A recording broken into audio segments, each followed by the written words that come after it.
Hello guys, आज हम पढ़ने जा रहे हैं नया topic that is short run cost curve यानी अल्पकालीन वक्र। हम इसमें पढ़ेंगे शॉर्ट रन कॉस्ट के बारे में यानी अल्पकालीन वक्र के बारे में। ये अल्पकालीन जो लागत वक्र हैं ये कई प्रकार के होते हैं। इसमें हम पढ़ेंगे प्रमुख रूप से कुल लागत पढ़ेंगे, कुल स्थिर लागत पढ़ेंगे, कुल यानी कुल परिवर्तनशील लागत पढ़ेंगे और औसत स्थिर लागत पढ़ेंगे, औसत परिवर्तनशील लागत पढ़ेंगे, औसत लागत पढ़ेंगे और सीमांत लागत पढ़ेंगे। हम ये सब सारे लागतों का इसमें क्या करेंगे, अध्ययन करेंगे। गाइस, मैं आपको थोड़ा सा बता लेता हूँ कि अल्पकाल क्या होता है और दीर्घकाल क्या होता है, फिर हम बात करेंगे लागत पे। देखिए, अल्पकाल की जब हम बात करते हैं गाइस, तो अल्पकाल एक ऐसा काल होता है जिसमें आप स्थिर साधनों में परिवर्तनशील यानी चेंज नहीं कर सकते।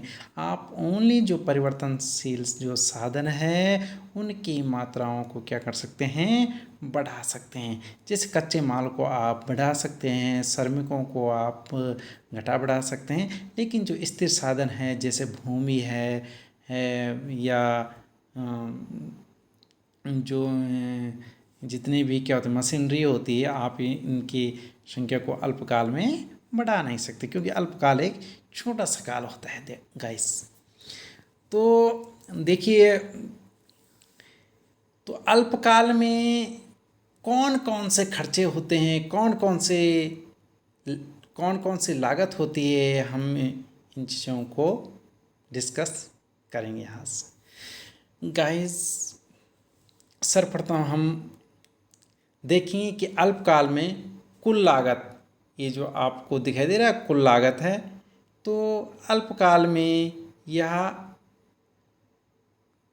कुल जो लागत होती है यह टीएफसी का मतलब है कुल स्थिर लागत तथा कुल परिवर्तनशील लागत का जोड़ होता है। ये आप ध्यान रखिए। अब बात आती है कि एक कुल लागत का मतलब क्या है। यहाँ पर कुल लागत का मतलब है यहाँ पर कुल खर्चे से, कि यहाँ पर कुल कितना खर्चा होता है। तो गाइस देखिए, कोई सभी उत्पादन होता है तो उसमें अनेक प्रकार के खर्चे विद्यमान होते हैं। तो उन अनेक प्रकार के खर्चों को यदि हम मोटे तौर पे देखें तो वो खर्चे हो सकते हैं एक स्थिर लागत के रूप में और एक परिवर्तनशील लागत के रूप में। अब ये स्थिर लागत और ये जो परिवर्तनशील लागत है उनसे मिलकर के कुल लागत बनता है। यहाँ पर मैंने एक आपको चित्र बना रखा है। देखिए गाइस, ये है ओ अक्ष है और ये है आपका एक्स अक्ष। ठीक है, ये आपका एक्स अक्ष ओ एक्स अक्ष और यहाँ पर है ओ वाई अक्ष। और ये मैंने दर्शा रखा है यहाँ पर टोटल कॉस्ट, और ये है आपका टीवीसी यानी कुल परिवर्तनशील लागत, और यहाँ पर है ये टीएफसी का मतलब है टोटल फिक्स कॉस्ट। गाइस, यदि मैं आपको बताऊं कि मैंने इस साइड को क्या लिया है, लागत लिया है, इस साइड को लागत लिया है यानी ओ वाई एक्सिस पर, और इस साइड मैंने क्या लिया है, उत्पादन लिया है।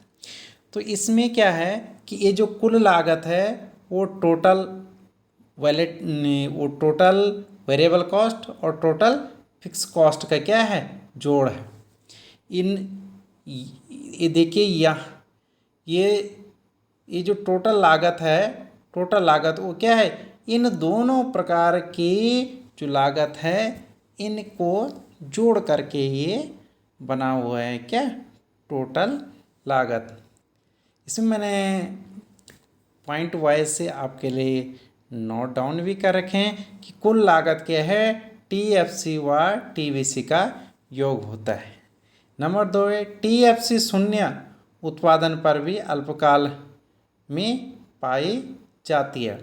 देखिए अल्पकाल में चाहे उत्पादन कितना भी क्यों ना हो, चाहे कम हो चाहे ज़्यादा हो, लेकिन जो क्या होता है TFC होता है, टोटल फिक्स कॉस्ट होता है, स्थिर लागत होता है, वो कभी भी शून्य नहीं होता है, वो अल्पकाल में भी वह पाई जाती है। TFC शून्य उत्पादन पर भी, चाहे उत्पादन की मात्रा यहाँ पर देखो उत्पादन की मात्रा कितनी है शून्य, लेकिन शून्य उत्पादन पर भी TFC कितना हो रहा है, यहाँ से लेकर के यहाँ तक, यहाँ से लेकर के यहाँ तक, यानी इतना, समझ रहे आप बात, ये जो है तो इतना ये क्या हो रहा है TFC हो रहा है इतना। यदि मैं इसको यूँ कर दूँ तो ये क्या हो रहा है TFC हो रहा है। कहने का मतलब ये है कि TFC उत्पादन की मात्रा पर निर्भर नहीं करता है। जैसा कि क्या है भूमि का किराए वो तो पड़ेगा चाहे उत्पादन हो या ना हो, तो ये कभी जीरो नहीं होता है। और उत्पादन के साथ कुल परिवर्ती जो लागत होती है वह क्या होती है गाइस, वह बढ़ती है, यानी वो परिवर्तनशील होती है। उत्पादन की जो लागत होती है, परिवर्तनशील जो लागत होती है, वह उत्पादन के साथ बढ़ती जाती है। यहाँ पर यदि मैं आपको बताऊँ तो यहाँ पर देखो ये है आपकी कौन सी रेखा है TBC, यहाँ पर जीरो उत्पादन हो रहा है, और यहाँ पर जैसे जैसे उत्पादन क्या हो रहा है यानी बढ़ रहा है, वैसे वैसे ये लाइन भी क्या हो रही है बढ़ रही है, यानी उत्पादन जितना ज़्यादा होगा तो यह TBC भी क्या होगी उतनी ज़्यादा बढ़ती है। तो गाइस इसमें आपने 3 बात ध्यान रखनी है कि जो टोटल कॉस्ट है वो टोटल कॉस्ट यानी किसका जोड़ है, TFC और TBC का वो क्या है जोड़ है। और दूसरी बात यह है कि उत्पादन चाहे शून्य हो फिर भी जो स्थिर लागत होती है वो अपनी जगह पर बनी हुई रहती है, वो स्थिर रहती है, उसका नाम ही क्या है स्थिर है। और जो परिवर्ती लागत होती है वो उत्पादन की मात्रा के साथ क्या होती रहती है, चेंज उसमें होता रहता है। अब हम बात करते हैं औसत स्थिर लागत और औसत परिवर्ती लागत की, कि अल्पकाल में औसत स्थिर लागत और औसत परिवर्तनशील लागत वक्र कैसा होता है। ये 3 वक्र तो मैंने आपको पढ़ा दिए हैं कि टोटल कॉस्ट और TBC का वक्र नीचे से ऊपर की ओर होता है, लेकिन TFC का जो वक्र है वो कैसा होता है, वो जो x अक्ष के समांतर होता है, आपने ये ध्यान रखना है। अब हम बात करते हैं कि शॉर्ट एवरेज फिक्स कॉस्ट और शॉर्ट एवरेज वेरिएबल कॉस्ट, ये इनका आकार कैसा होता है। तो गाइस देखिए यहाँ पर मैंने OX अक्ष पर मैंने क्या किया है उत्पादन को लिया है, और OY अक्ष पर मैंने क्या किया है लागत को लिया है, यानी कॉस्ट को लिया है। इस साइड मैंने क्या लिया कॉस्ट को लिया है। तो अब मैंने यहाँ पे क्या किया कि ये वक्र जो मैंने बनाया है, ऊपर वाला जो मैंने वक्र बनाया है यहाँ पे मैं आपको बता लेता हूँ। ये मैंने वक्र यहाँ पे बनाया है, रुक जाइए थोड़ा सा वेट कीजिए, टेक्निकल प्रॉब्लम आ रही है थोड़ी सी।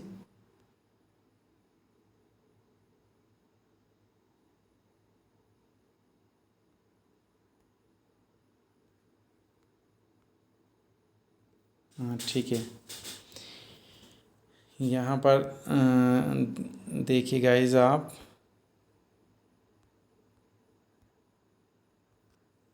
कि ये मैंने यहाँ पर वक्र बनाया रखा है, ये है आपका कौन सा वक्र है, ये है आपका अल्पकालीन ए वाला जो मैंने वक्र खींच रखा है, ये कौन सा है, शॉर्ट ABC यानी अल्पकालीन औसत परिवर्तनशील लागत वक्र है।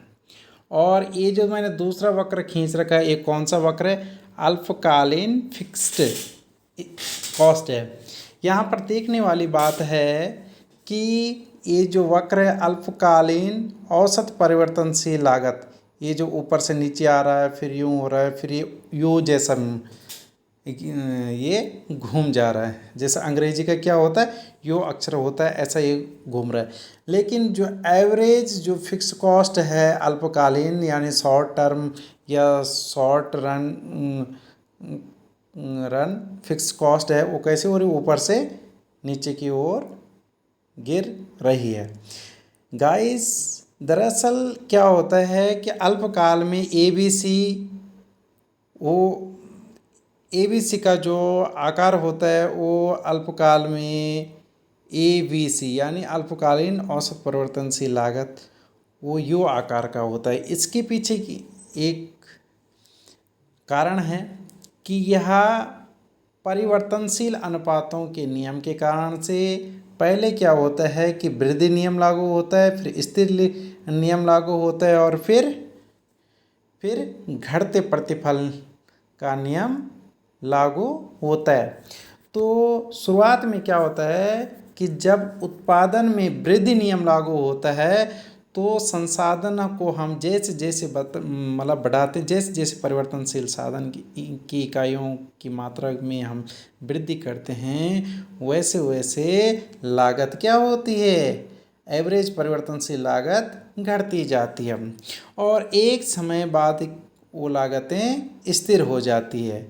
और यदि हम साधनों की मात्रा और बढ़ाते हैं तो एक टाइम ऐसा आता है जब हमारा उत्पादन कम और लागतें बढ़ने लग जाती, इसके लिए बोलते हैं घटते प्रतिफल। जब लागतें ज़्यादा होगी और उत्पादन कम होगा तो घटते इसके कारण से इसका जो आकार होता है वो गाइस कैसा होता है, यू आकार का होता है। अब हम बात करेंगे कि जो AFC होता है, यानी ये जो आप ये चित्र में आप देख रहे हैं, मैंने ये वाला वक्र यहाँ पर बना रखा है, ये आपको दिखाई दे रहा होगा। ये कौन सा वक्र है, शॉर्ट टर्म AFC यानी औसत स्थिर लागत है। ये लागत हमेशा घटती जाती है। ये अल्पकाल में क्या होती है, ये शुरू से लेकर के लास्ट तक ये घटती हुई यानी ये ऊपर से नीचे आती है, क्योंकि जैसे जैसे उत्पादन बढ़ता है हम बढ़ाते जाते हैं, वैसे वैसे स्थिर लागत ये घटने लग जाती है गाइस।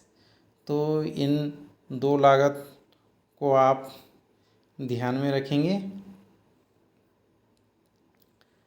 अब आती है बारी, लेकिन औसत स्थिर लागत वक्र घटता जाता है और वह सदा रेक्टेंगुलर हाइपरबोला होता है, क्योंकि यह उत्पादन की मात्रा पर निर्भर नहीं करता है। जैसा कि मैंने आपको पहले भी बताया है कि गाइस यह क्या नहीं करता है, यह उत्पादन की मात्रा पर निर्भर नहीं करता है। ठीक है, इसको तो मैंने आपको पहले भी बताया है कि यह उत्पादन की मात्रा पर निर्भर नहीं करता है। अब सीमांत लागत और औसत लागत वक्र तथा औसत परिवर्तनशील लागत वक्र का हम एक साथ बनाएंगे चित्र और इस चित्र को समझने का प्रयत्न करेंगे।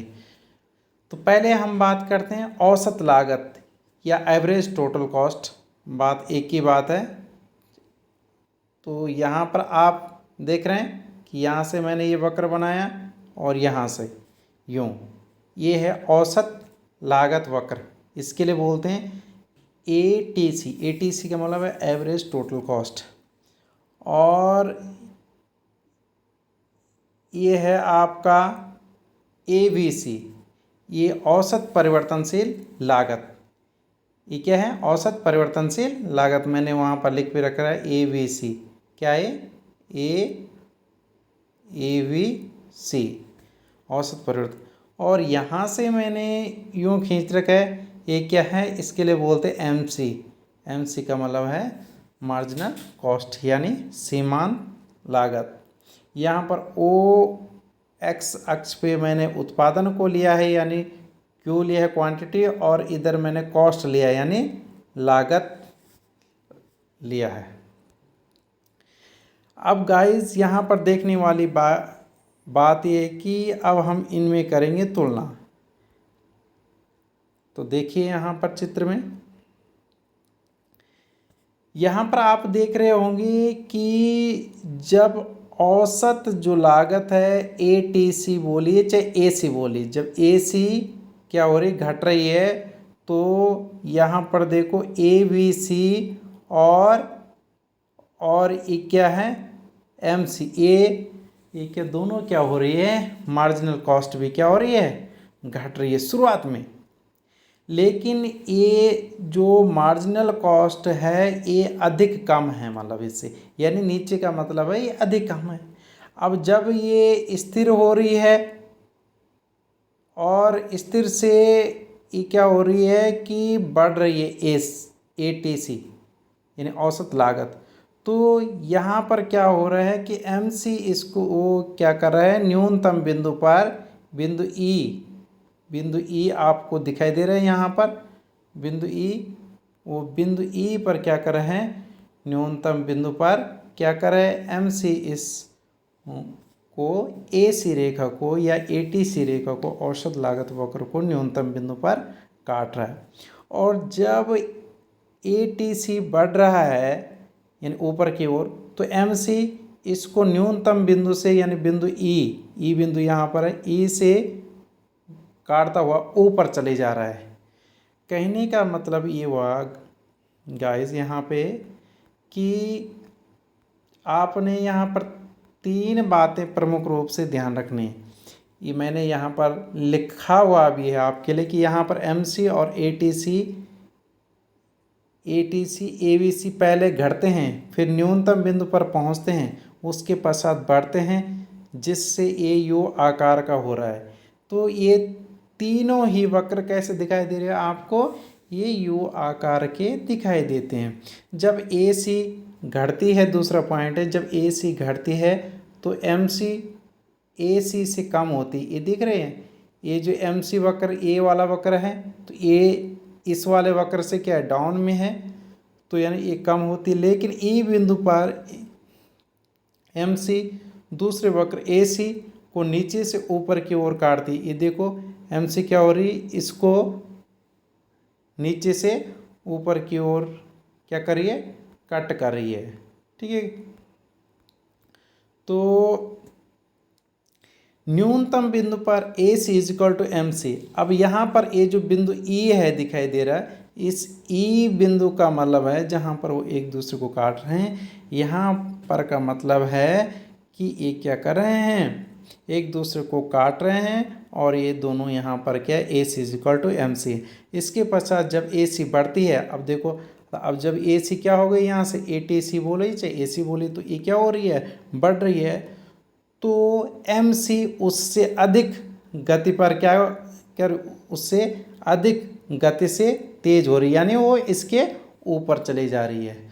तो कहने का गाइस, ये वाला क्वेश्चन अधिकांशतः पूछा जाता है कि सीमांत लागत और औसत लागत के मध्य संबंध को बताइए, या सीमांत लागत और औसत लागत वक्र का आकार कैसा होता है। तो कैसा होता है गाइस, यू आकार का होता है। यू आकार का क्यों होता है, क्योंकि पहले बढ़ते प्रतिफल का नियम, फिर स्थिर प्रतिफल का नियम, और फिर घटते प्रतिफल का नियम होता है, यानी परिवर्तनशील अनुपातों के नियम के कारण से इसका आकार कैसा होता है, यू आकार का होता है। और जब ये गिरते हैं, जब AC गिरती है तो MC भी गिरती है, जब AC स्थिर होती है तो फिर MC भी तो उस बिंदु पर या न्यूनतम बिंदु पर इसको क्या करती, काटती है, और काटने के बाद जब AC बढ़ती है तो MC भी बढ़ती है।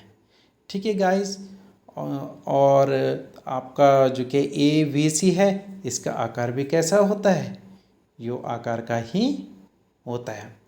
तो गाइस, आज आपने पढ़ा है कि अल्पकालीन लागत वक्र कितने प्रकार के होते हैं और इनका आकार कैसा होता है। तो गाइस, आज की वीडियो आपको कैसी लगी है?